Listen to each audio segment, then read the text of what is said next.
Hi, Isaac Osekisi here. In this video, I'm going to show you the coming global shift and the two most important skill sets you will need to profit from it.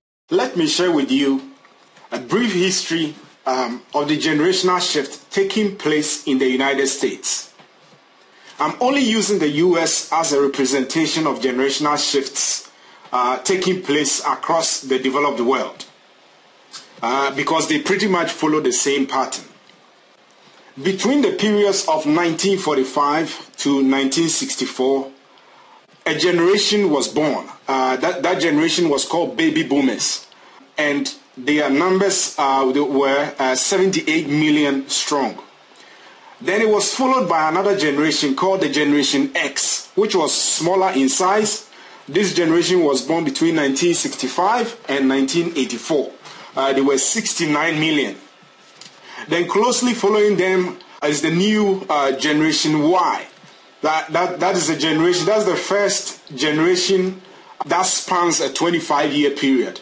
They were born from 1985 to 2010, and it is 100 million strong. So you could see a pattern here that a bigger generation, the baby boomers, being followed closely by the Generation X, which is a smaller, much smaller generation of 69 million, then followed by a much bigger generation called the Generation Y. Now for Generation X, I classify them as the generation with the opportunity. The opportunity in the sense that they are smaller. They are a smaller generation following a much bigger generation. Now, because Generation X follows a much bigger generation, the baby boomers, we realize that because of these sheer differences in size of generations, for every 10 baby boomers leaving the workforce today, there are only 9 Generation X's waiting in the door to replace them. This is actually going to present what I call the Generation X opportunity. Because this Generation X, because of their sheer small size, they are not going to have the critical mass to fill the management positions that the baby boomers are leaving behind and retiring today.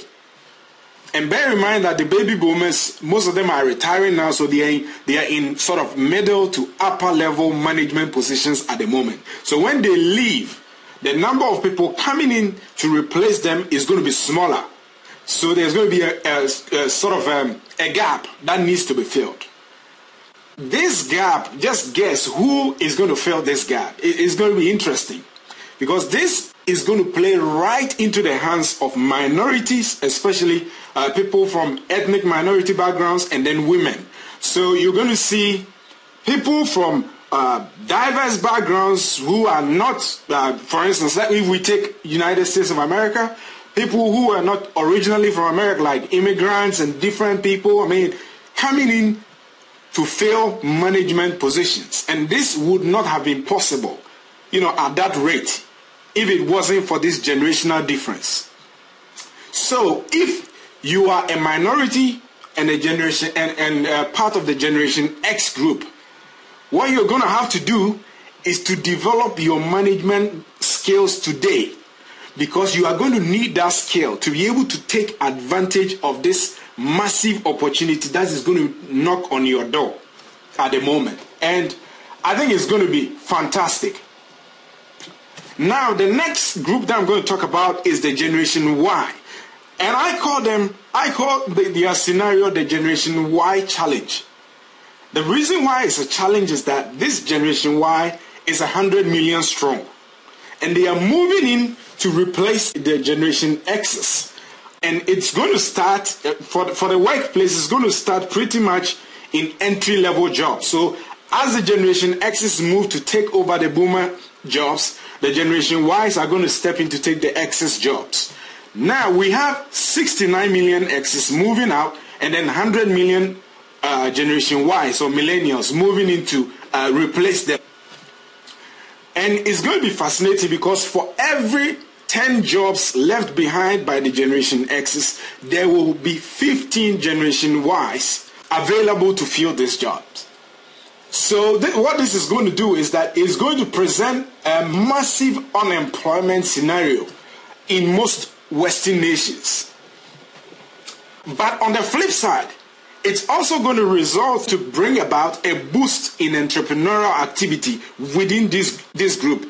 So if you think Facebook is the biggest thing that ever happened, or Google, or Amazon.com, or LinkedIn, or these, startup ventures that came in and sort of turned the world around, wait till you see the magic of this Generation Y.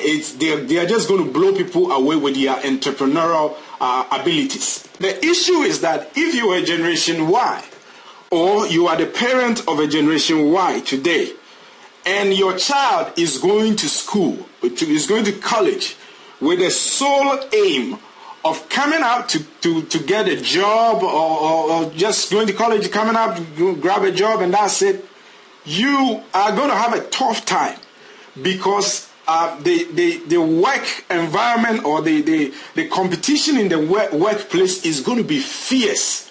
So it's only people with exceptional employability skills or exceptional abilities who are going to be able to enter into jobs and then hold on to them. On the flip side, if you want to be safe, you're either going to have exceptional employability skills, or you are going to have to think about coming up with something entrepreneurial. Coming up with a product or a service or something that you are going to be able to sell to people around the world, or in your local area. You're going to come up with a business. Those two are going to be your safety nets. But if you're just going to be average, you're just going to go to college and come out and expect to get a job, I'm sorry, it's going to elude you. The challenge even gets worse when we look at Generation Ys from developing countries, or let's say poor economies. The reason is that at the moment, developing economies like Africa have the most youthful population. A case in point is Nigeria. If you look at Nigeria, which is the most populous country in the whole of Africa, nearly 5 out of 10 people you meet on the street in Nigeria today is under the age of 15. This scenario means that unemployment is going to be unimaginable, or at the moment it probably is, because you're going to find people coming out of college from these countries, pretty much sub-Saharan Africa and parts of Southeast Asia and Latin America. They're going to come out of college, and because of their sheer youth and then their sheer numbers, it's going to be tough for them to gain employment or get a job. So if you are one of them, if you're, say, a young African, and you want to stay safe, there are 2 skills that you need to have to take advantage of this global shift. The first one is that you're going to have to develop employability skills. And not just employability skills, you are going to have to develop global employability skills, whereby you are going to be able to become employable in any part of the world. The second is that you're going to find a way to become entrepreneurial.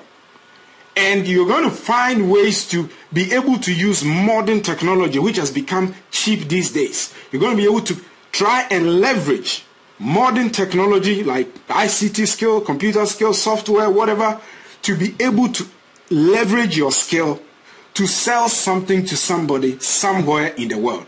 Those are going to be your safest bets.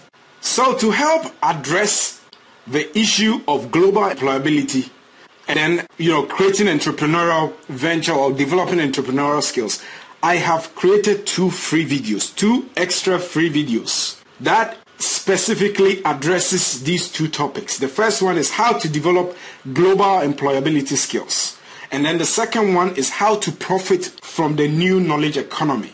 And you can have access to these free videos. Having access to this particular video means that you are on my email list. So I'm going to send you a link to these 2 free videos within the next couple of days. And they will blow your mind away. So be on the lookout for those emails and enjoy those 2 free videos. Thank you very much for your time, and I hope you enjoyed it. Thank you, and I'll speak to you soon. Thanks. Have a great day. Bye.